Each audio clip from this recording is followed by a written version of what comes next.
You walk into a room, and before you've said hello to a single person, you've already noticed the guy in the corner who's smiling with his mouth but not his eyes, the slight tension in someone's shoulders, the way two people keep not looking at each other. You didn't try to notice any of it, you just did, automatically, like your brain handed you a report you never asked for. And while everyone else is just living in the moment, laughing, grabbing a drink, you're there too, but you're also somewhere else. Quietly processing, reading between lines that most people don't even see as lines. If that's you, welcome, because what you're about to hear isn't just going to explain you, it's going to change how you see yourself entirely. Here's the thing most people don't realize. The human brain, by default, is designed to ignore things. Neuroscientists call it sensory gating, the brain's built-in filter that decides what's relevant and what gets blocked out. For most people, it works really well. Background noise disappears, irrelevant details fade. They can sit next to someone who's clearly struggling and feel completely fine because their brain quietly filed it under "not my data." Your filter is different. Research on sensory processing sensitivity, pioneered by psychologist Dr. Elaine Aron at Stony Brook University, found that roughly 15 to 20% of people are born with a nervous system that processes incoming information significantly more deeply than average, more thoroughly, more completely. The details that other people's brains discard, yours keeps them, all of them. So when you notice the stain on someone's shirt, the crack in the wall, the half-second pause before someone says, "I'm fine," that's not anxiety, that's not insecurity, that's your nervous system doing exactly what it was built to do. It just wasn't built like everyone else's. But here's where it gets interesting, because this didn't start recently. Think back. You were probably like this as a kid too. Maybe you were the one who noticed when a parent came home different. Not sad, not angry, just slightly off before they said a single word. Maybe you could feel the tension in a room full of adults who were performing calm.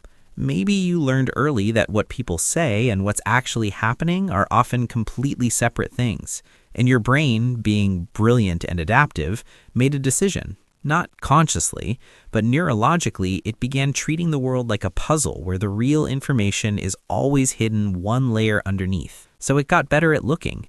It built tools most people don't have. It became, essentially, a detective. Always scanning, always reading, always one step ahead of what's visible. Psychologists call this an environmental sensitivity adaptation. And honestly, for a kid trying to navigate a world they couldn't control, it was smart. Noticing kept you prepared. Reading the room kept you safe. The problem is, your nervous system never got the memo that the threat level dropped. You grew up, the adaptation didn't. Now, let me ask you something, because this part matters. There are two versions of what this looks like in adulthood, and they're worth separating, honestly. Version 1, you notice everything, and you use it. You're the friend who knew something was wrong before it was said out loud. The person in the meeting who caught the flaw in the plan everyone else signed off on. The partner who remembers the small things. Not because you were trying to, but because to you, small things were never actually small.